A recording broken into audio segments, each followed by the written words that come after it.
Scream mask tutorial. So you're going to start with the outline. Now I did the half face, which made it just so much more simple. So start with the outline of my face and I fill that in.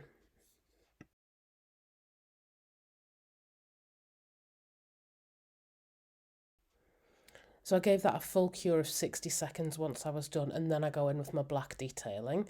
I did the eyes first. It's like a kidney bean shape for the eyes.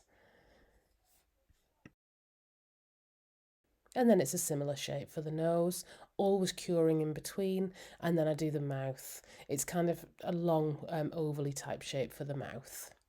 Then I went in with my black detail. This really made it pop.